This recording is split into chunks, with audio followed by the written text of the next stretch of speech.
Shalom alekem, mtazamaji mpendwa, karibu katika kipindi cha Karamu ya Neno kinachokujia kutoka hapa katika kituo tukipendacho cha Messianic Voice TV. Mwenye kukuongoza katika somo na fundisho la leo si mwingine ni mimi mchungaji SK Ng'ang'a, nikiwa ninashukuru kwa wokovu wa siku hii ya leo, uhai wa siku hii ya leo, baraka za siku hii ya leo, na naamini kwamba wewe unayenitazama popote pale ulipo, hata na wewe una sababu tosha za kushuhudia kwamba Baba ametenda, na kwa hivyo karibu sana tukaweza kuingia katika somo la siku hii ya leo. Na tusome sehemu ya kitabu cha Isaia mlango wa 11 mstari wa 2. Na juu yake atakaa roho wa Yawe, roho wa hekima na ufahamu, roho wa shauri na uwezo, roho ya maarifa na ya kumcha Yawe. Tunajadili kuhusiana na roho 7 za Yawe kama zilizotajwa hapo, na tumekuwa tukichukua roho 2, tunaziangalia zile ambazo zinafanya kazi kwa ukaribu, na siku hii ya leo niruhusu tukajadili kuhusiana na roho wa shauri na roho wa uweza, na tukaweza kuomba kwa imani tukiamini kwamba maombi tunayo yaachilia kwenda mbinguni yanafika, na bila shaka tunaona majibu yanayotujia, na tukaweza kufurahia wakati ambapo baraka zinamiminika juu ya maisha yetu. Mfalme wa ajabu, Yawe Elohimu, Muumba wa mbingu na nchi, tunanyenyekea chini ya miguuni mwako. Uwezo wote, nguvu zote zina wewe. Tunaomba wakati mfalme tukaweza kuelewa mashauri yanayotokana na neno lako. Tunaweza kuomba tukaweza hata vile pia kuelewa uwezo wako, na tukaweza kuutumia ili Baba ukaweza kujitukuza. Neno lako lasema wanaokujua watafanya makuu ya ajabu. Wanaokujua na kukuamini, ishara na miujiza zitaandamana pamoja na wao. Tunaomba siku hii ya leo muujiza ukatendeka kwa namna yoyote ile moja wetu angekuwa na hitaji. Nyosha mkono wako uweza ukaweza kutenda jambo. Kwa yote ambaye anahitaji mashauri kwa njia zozote 7 unazoweza kuzitumia, Baba itumie, watoto wako wakajaliwa. Tunaombea kituo hiki cha Messianic Voice TV kwamba Baba tukazidi kuwa ni kichombo tu kinachotumiwa na wewe kuleta mibaraka kwa wengi, na vile Baba kuweza kusambaza, na vile Baba kuweza kuwapatia wengi riziki. Tunakusifu, tunakuabudu kupitia jina takatifu teule mno la mwanao wa pekee Masihi Yeshua tumeomba pamoja na kukushukuru. Mtazamaji mpendwa, siku hii ya leo tunapoendelea kuzama katika hali hiyo ya kuweza kuelewa roho 7 za Yawe, na tunaposema kuhusu roho 7, nambari 7 inaonyesha ukamilifu, na Baba wetu amekuwa akitumia namba 7 wakati anapoonyesha ukamilifu, na namba ya kwanza kutumika ilikuwa ni wiki ya kwanza alipoumba mbingu na nchi na vyote vilivyomo. Na katika msururu wa mafundisho wa kumwelewa Roho Mtakatifu tuliona kwamba wakati ambapo dunia haijaanza kuumbwa, roho wa Baba wetu Yawe alikuwa anatembea juu ya maji, na kwa hivyo tunataka kuelewa hali hiyo ya Roho Mtakatifu katika maisha ya waumini na kudhihirisha jinsi ambavyo roho huyo anafanya kazi ndani yetu. Na bila shaka Yeshua Masihi ndiye ambaye mwanadamu aliyezaliwa, na kwake tukaona kwamba ukamilifu wa roho zote 7 zikifanya kazi. Unaweza ukapata mtu ambaye amejazwa na roho, lakini labda anatumia roho mmoja wa hekima, mwingine anatumia roho wa ufahamu, lakini kupitia ndani ya Yeshua HaMashiach tunakuta kwamba ukamilifu wa roho zote 7 zikitekeleza kazi. Na katika roho hizi 7, roho wa shauri na roho wa uweza hufanya kazi katika hali ya ukaribu kwa sana. Na hivyo inafanya kazi kivipi? Kwa sababu roho wa shauri huleta mwelekeo wa kitaua, yaani unakupa mwelekeo utaenenda vipi. Alafu nayo roho wa uweza huleta nguvu za kutekeleza huo mwelekeo. Tunajaribu kusema nini?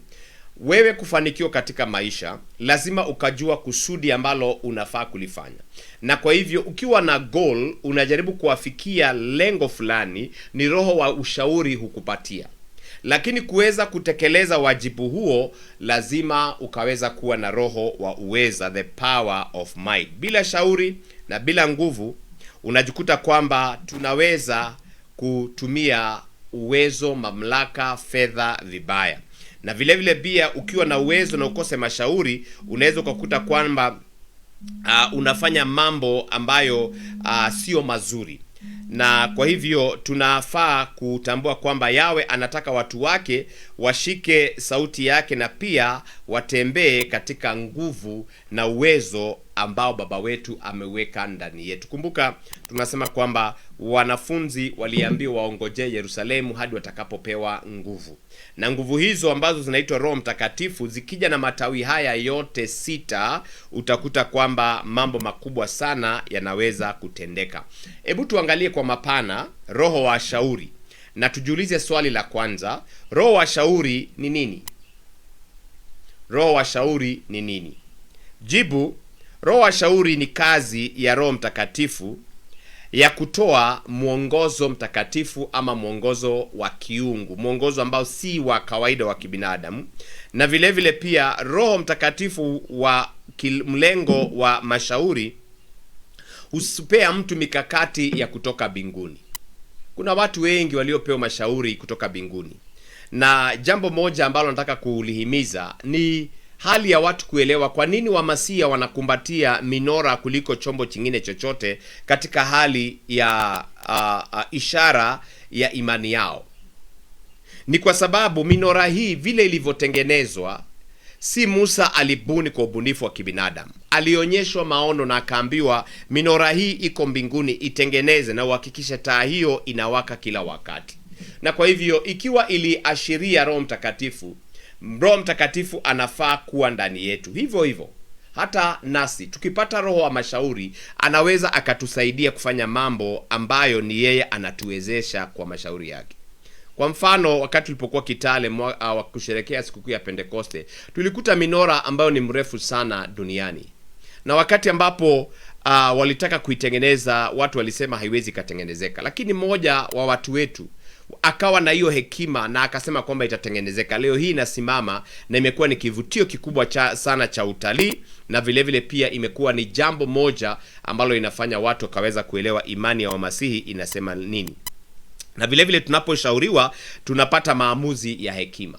Unapopata mashauri, unapokata kauli, unakata kauli kwa sababu umepewa mwelekeo, na vile vile pia inatupatia mwelekeo katika nyakati ngumu.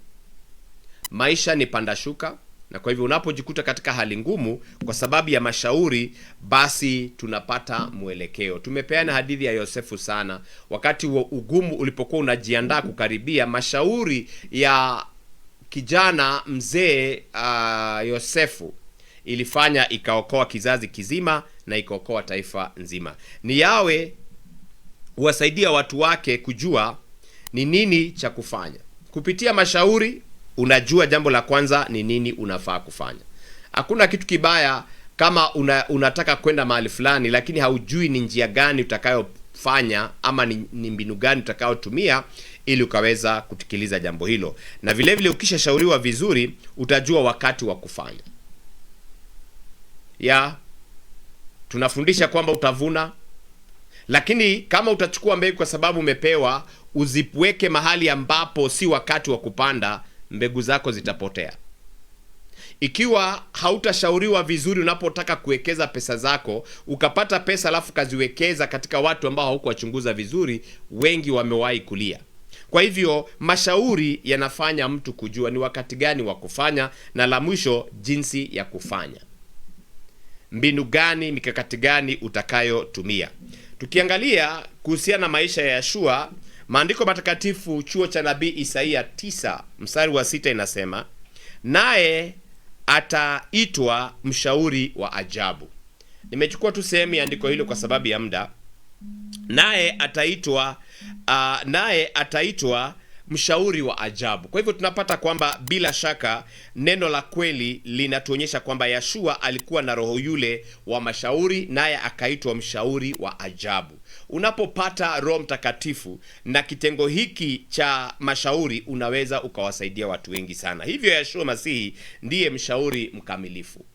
na yeye pia ameona anakuja kuishi ndani yetu na waishi pamoja na Baba yake. Na kwa hivyo lazima tuachilie roho huyu wa mashauri aweze kufanya kazi. Tukashauri vijana wetu wasipotee, tukashauri wazee, tukashauri kina mama, tukashauri hata viongozi wa taifa.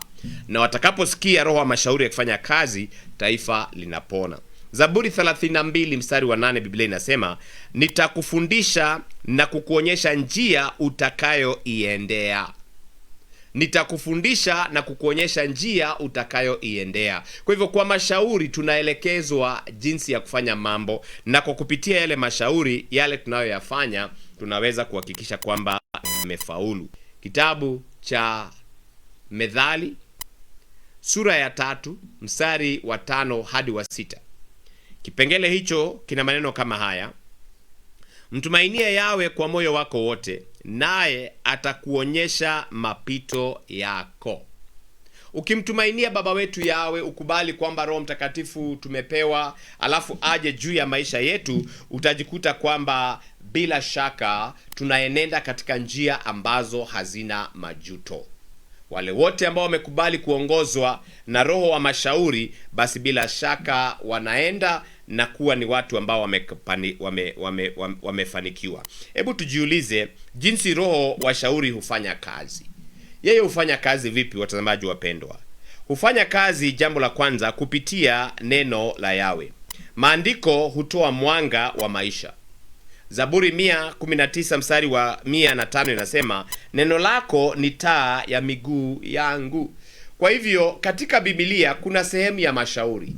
Katika Biblia kuna sehemu ya mafundisho. Katika Biblia kuna sehemu ya hekima. Kwa hivyo roho wa mashauri anaweza kufanya kazi ndani yetu tukikumbatia neno lile tumelipata ndani ya maandiko. Roho wa mashauri vile vile hufanya kazi kupitia Roho Mtakatifu. Hilo ni jambo la pili. Roho huongea ndani ya muumini. Wakati mmoja Roho Mtakatifu alinizungumzia wakati ambapo tumeanza huduma miaka ile ya natumaini mwaka wa 2005. Na huduma ikawa ngumu kiasi kwamba maisha yalikuwa magumu sana, na nikafungiwa nyumba, nikalala nje mlangoni. Nami nikafanya kama vile Yakobo alivyofanya. Nikasema sitatoka hapa mpaka nijue mwelekeo. Na katika maombezi hayo ya usiku kutwa, nilisikia sauti ikinizungumzia Roho Mtakatifu ndani yangu kwamba usiogope, hakuna yoyote awezaye kukulipa zaidi ya vile mimi ninaweza kukulipa. Ingia kazini mwangu, fanya kazi yangu, nitakushughulikia. Na hivyo basi, wakati huo mawazo yalikuwa yanasema huduma hii nitaiacha, wacha nikajaribu nikatafute kile kingine, na ile hali Baba ameniita na kunipa sauti ya kuniambia ingia katika huduma. Roho huongoza waumini. Unaweza taka kwenda mahali, Roho akakuinulia mkono kwa sauti ya upole. Isaia anasema kwamba kuna sauti inayonong'onezea mtu masikioni. Yohana Injili 16:13 yasema atawaongoza awatie kwenye kweli yote. Kwa hivyo tuachilie Roho Mtakatifu afanye kazi ndani yetu, roho wa mashauri kutuelekeza. Na jambo la tatu, kupitia watumishi wa Yawe waliojao na roho. Kuna ofisi ambazo leo hii tunajiita professional counselors, wale ambao wamechambua, wamejua ukweli, wamejua changamoto yako na wakajua suluhu ya changamoto yako. Kwa hivyo unapokwenda kwa mshauri, Yawe hutumia manabii, hutumia wachungaji, hutumia wazee, hutumia walimu, hutumia hao ambao ni watu ambao wana mashauri. Mfano mzuri ni pale ambapo tunakuta Musa alipokuwa amewatoa watoto wengi kule Misri. Alikuwa anakaa chini kwenye kiti akafanya uamuzi kuanzia asubuhi mpaka jioni. Lakini babake mkwe Yethero akaja akamwambia, mtumishi, utachosha watu hawa kusimama kwenye laini, na wewe vile vile pia utachoka. Wewe fanya hivi, gawa watu, ukajua kwamba kuna watu 10 wanaoshughulikiwa na kiongozi mmoja, na juu ya kiongozi hao 10 kuna kiongozi anayeshughulikia watu 50. Kwa hivyo roho wa mashauri akafanya kazi vizuri sana. Turuhusu Roho Mtakatifu akafanya kazi ndani yetu, na baada ya tangazo linalofuata tutaingia katika hali ya kuangalia faida za roho wa mashauri. Usibanduke, endelea kuwa pamoja nami. Do you have a concern, feedback or complaint about our programs or services? At Messianic Voice TV, your voice matters. We are committed to integrity, transparency, and serving you better every day. If you have any complaint or issue, reach out to us directly, share your experience, and let us make it right. Let all things be done decently and in order. 1 Corinthians 14, verse 40. We are here to listen, respond, and improve because you are part of this mission. Contact us today and let your voice be heard. Messianic Voice TV, truth, accountability, and service.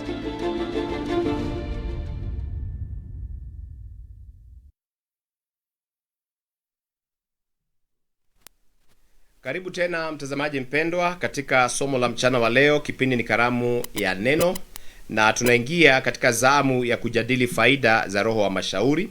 Na kwa hivyo tunakuta kwamba ukishauriwa vizuri huzuia uharibifu, na vile vile pia huleta ufahamu. Unaposhauriwa hutoa amani katika maamuzi, na vile vile husaidia kuepuka udanganyifu, hufungua milango ya ushindi.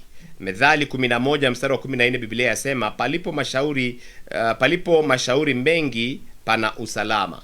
Palipo mashauri wengi kuna salama, na palipo na watu wenye maono watu hawaangamii. Na kwa hivyo katika mambo haya yote nimeyataja kuzuia uharibifu. Misri ingeharibika, maisha mengi yangeharibika. Kwa mashauri ya Yosefu mambo yakaleta usawasawa.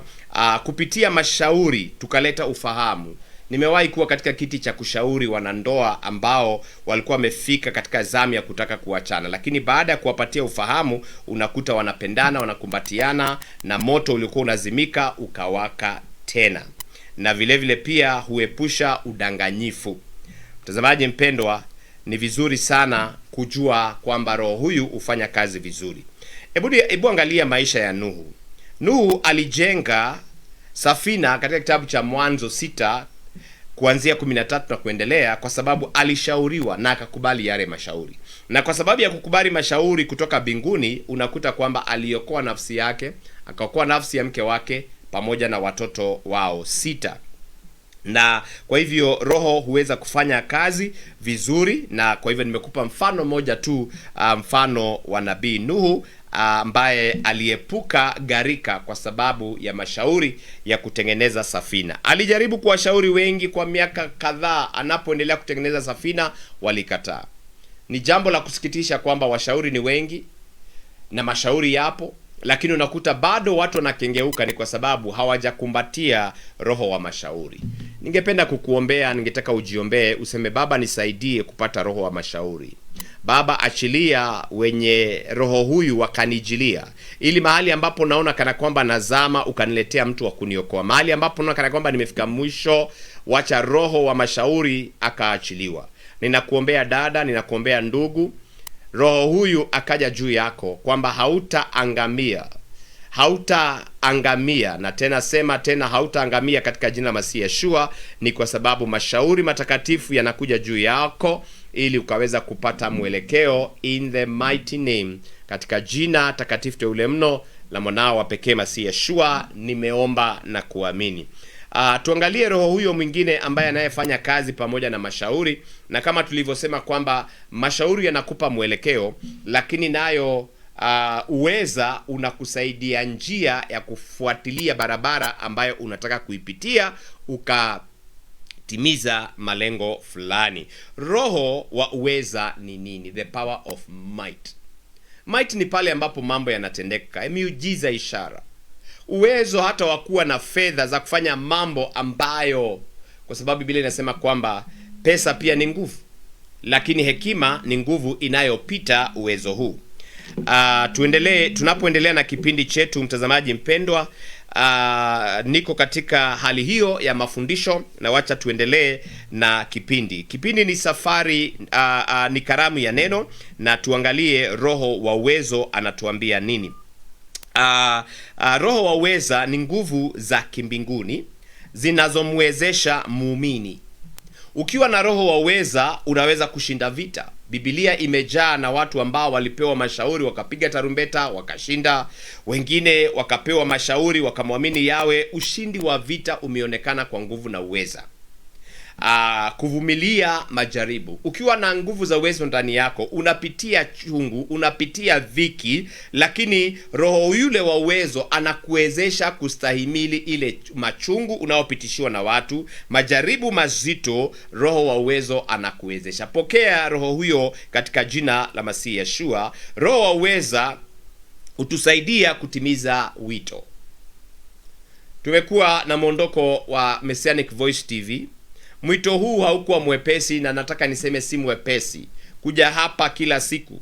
Mito yote, any calling that one is given, inakuwaga na changamoto. Musa alipewa mwito wa kuwatoa wana wa Israeli awapeleke katika nchi ya Kanani.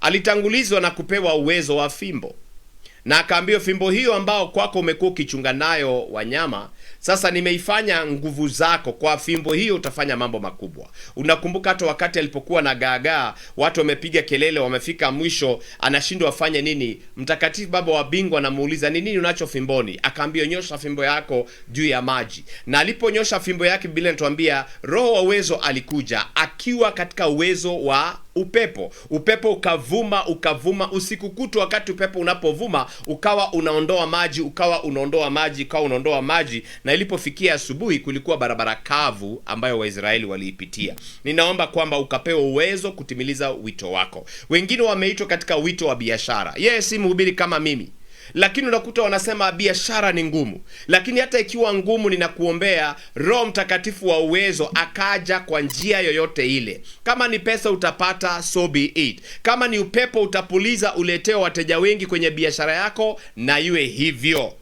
Na vile pia usaidia kushinda maadui. Mtazamaji mpendwa, maadui wako na hatutawakosa.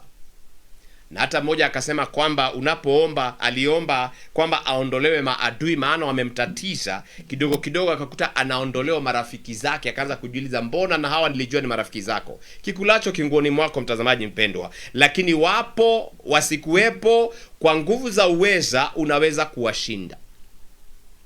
Kuna mtu aliandika barua, akamwandikia mtu akamwambia, unamtegemea huyu Mungu wako, acha nione kama atakusaidia. Lakini wakati alipoweka ile barua mbele za Mtakatifu Baba wa Bingwa, akasema, angalia, wanaokuja kutuvamia wana nguvu nyingi, na imeandikwa kwa busara na hekima, usiingie vitani ikiwa utajua silaha zako hazitoshi, majeshi yako hayatoshi. Lakini Roho akamzungumzia kupitia kinywa cha manabii, akamwambia, usiogope, vita hivi si vyako, mwenye uwezo yuaja. Wewe chukua tarumbeta, anza kuimba ukimtukuza mwenye uwezo. Na bila shaka maadui waliaibishwa, na nakuombea mwaka huu maadui zako wakaaibishwa kabisa. Kama tunavyojadili kuhusiana na roho saba za baba wetu Yawe, kama ilivyoandikwa, na wazambaratike katika njia saba, in the mighty name of Yeshua the Messiah. Vile pia kututembelea kwa utajiri. Utajiri ni uweza. Ndiposa tuna vipindi za kujaribu kutuambia, usiogope fedha. Wakati mwingine anasema kwamba unaweza kuwa na mwito, lakini kwa sababu ya kupungukiwa na fedha, mambo yanakuwa ni magumu. Unataka kusafiri, usafiri unakuwa ni mgumu. Unataka kula, kunywa, unakuwa ni mgumu. Mtazamaji mpendwa, kabla hatujaingia katika maandiko, nataka tuingie katika tangazo moja la kusaidia huduma hii. Ni nguvu ya Yawe kupitia uwezo zinazopita uwezo wa kibinadamu.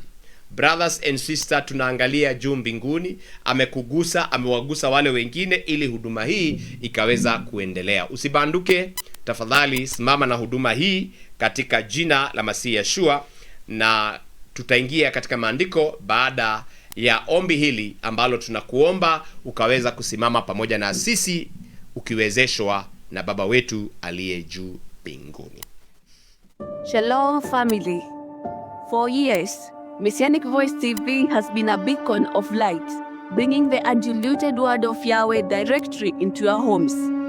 To keep this fire burning and reach even further, we need you to stand with us. We are calling on all our viewers to support our programs, upgrade our technical accessories, and fuel the mission. Your partnership allows us to move swiftly and deliver Yahweh's work with the excellence it deserves. You can sow your seed today through Lipa na M-Pesa, paybill number 402647-1. Account name, your name, send directly via M-Pesa to 0720959886, registered under the name Stephen Kamau. As you support the ministry, may you be abundantly blessed for being a pillar of the gospel. Catch us live and stay fed on our Facebook page, Messianic Voice TV. Messianic Voice TV, broadcasting grace and truth.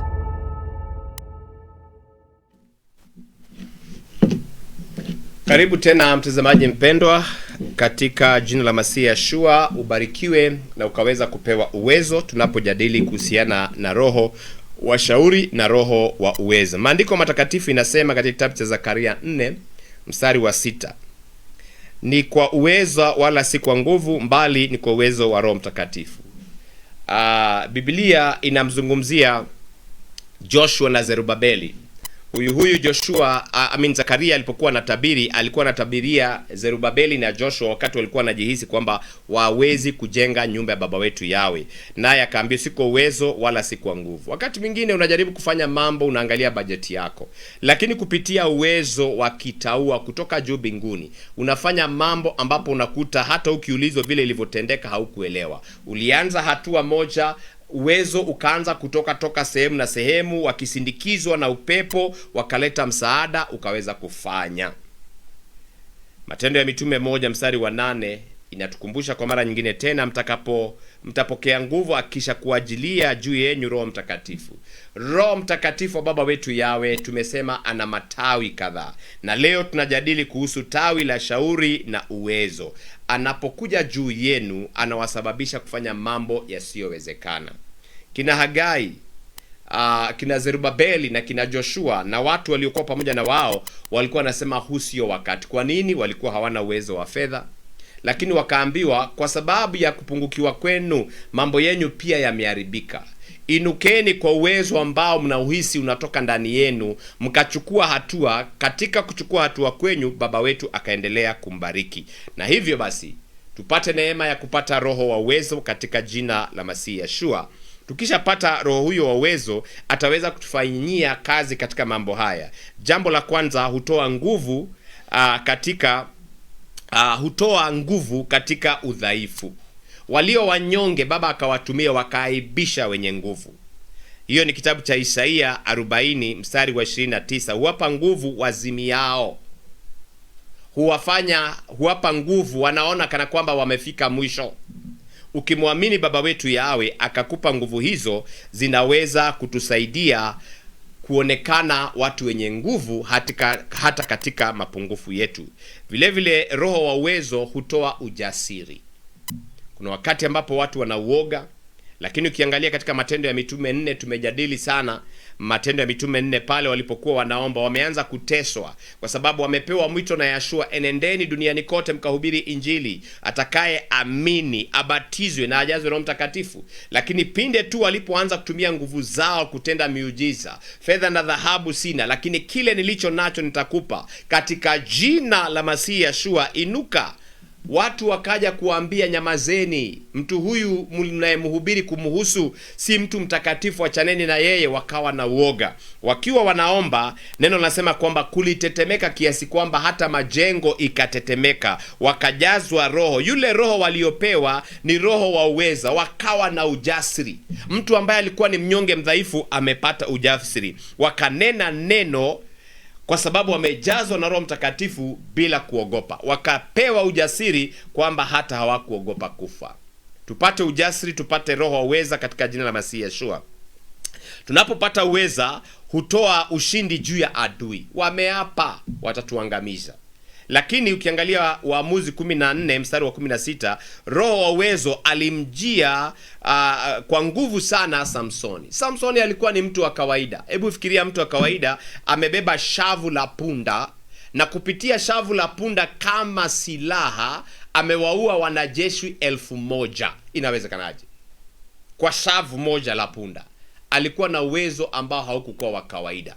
Inawezekanaje mtu ambaye aliingia katika kiapo cha Nazareti anaweza akang'oa lango la jiji kwa mikono yake na kuiwekelea kwenye mabega na kuanza kukwea kwenye mlima? Hivyo ndivyo roho wa uwezo hutupa uweza wa kuweza kuwashinda maadui. Watu wameapa wakasema hapa hamtajenga, tunajikuta tumejenga. Watu wameapa kwamba hapa hamtahubiri, tunajikuta mtahubiri. Watu wameapa kwamba hii injili yenu lazima itaisha.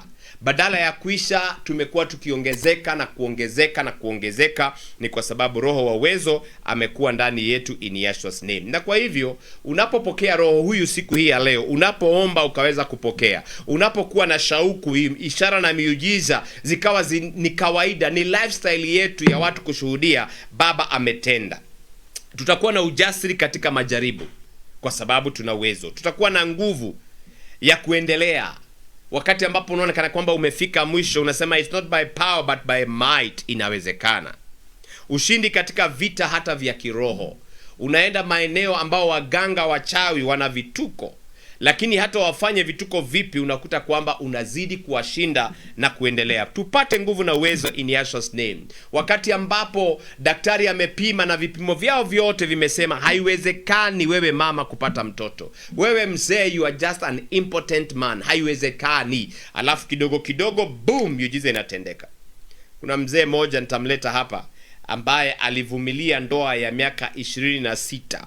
Na katika ndoa yao ya miaka 26 imani yake ikasimama kidete, uwezo ukaja. Yeye aliyekuwa naambiwa hawezi akapata mtoto, leo hii ana kijitoto, mtoto mzuri ambaye anaenda shuleni.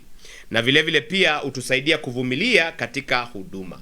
Bila shaka huduma tunayoiendeza hii, hata watu watasema kwamba una faida gani? Huenda ikawa haina faida ya kipesa, lakini kuokoa mioyo ni zaidi ya pesa. Yeshua anauliza, ukapewa utajiri wote wa dunia na kisha ukawa kwamba umepoteza uhai wako, ya kufaidi nini? Kwa hivyo huduma hii tunapookoa mioyo na kuhakikisha wamejazwa na Roho Mtakatifu ni zaidi ya utajiri. Hata hivyo hatusemi kwamba hatuhitaji utajiri. Nimesema kuendesha kituo kama hiki kinahitaji kulipiwa stima, mataa haya yanayonimulika, kamera zinahitaji kununulia, zinapoharibika zinahitaji kutengenezwa, wafanyikazi wanahitaji kulipwa. Kwa hivyo kila uweza unafanya kazi mahali pake.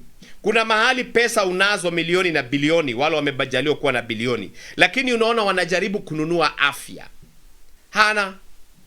Lakini unaweza kuwa na bilioni zako zisikusaidie, lakini kwa sababu ya mtumishi kunyosha mkono wako juu yako, hata sasa hivi nikasema, wewe uliye mgonjwa, pokea uponyaji wako in Yeshua's name. Figo yako ambayo lazima iende dialysis, leo imefika mwisho katika uwezo wa jina la Yeshua mwana wa Yawe. Afya yako umerejeshewa tena na ikatendeka. Pokea neema hiyo in Yeshua's name. Amini pamoja nami na mambo hayo yanaweza kutendeka. Mfano wa roho ya uwezo, kuna hadithi ambayo ni rahisi sana na ni nzuri sana, Daudi na Goliatho. Daudi alimshinda Goliatho si kwa nguvu zake mwenyewe, mbali kwa nguvu za Yawe. Alisema ninakuja kwa roho wa Yawe, yule roho aliyezungusha ile mawe ambayo ilipenya ndani ya fuvu la kichwa la mtu kana kwamba ni risasi. Ni kwa sababu kuna roho wa uweza uliotupa lile jiwe. Neno la sema katika Samueli wa kwanza 17:45, kijana Goliatho akisema, ninakuja kwako kwa jina la Yawe. Na kwa hivyo kwa jina la Yawe, Goliatho wa maradhi na magonjwa anaangamia.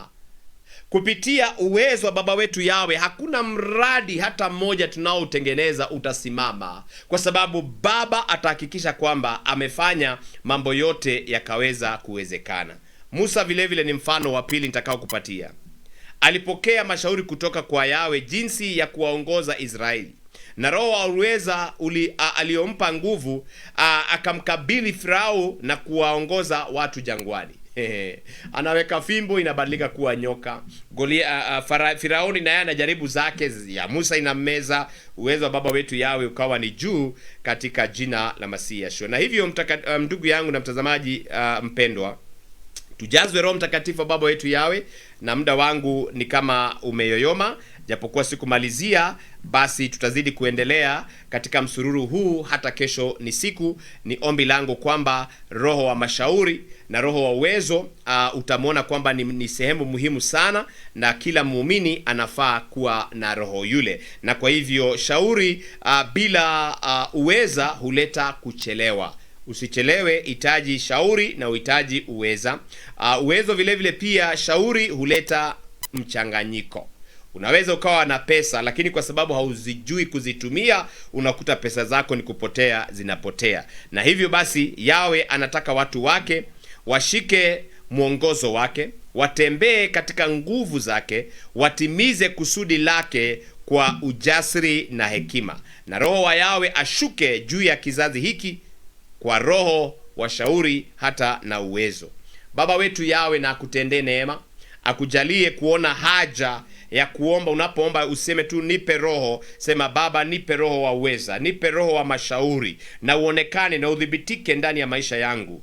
Unapoomba pamoja nami na itendeke, ibakie wewe tu ni kushuhudia utakayoshuhudia. Yawe akubariki na kukulinda, Yawe akuangazie nuru za uso wake na kukufadhili, Yawe akuinulie nuru za uso wake na kukupa amani, katika jina la Mwokozi wetu Yeshua HaMashiach. Coming up next on MVTV.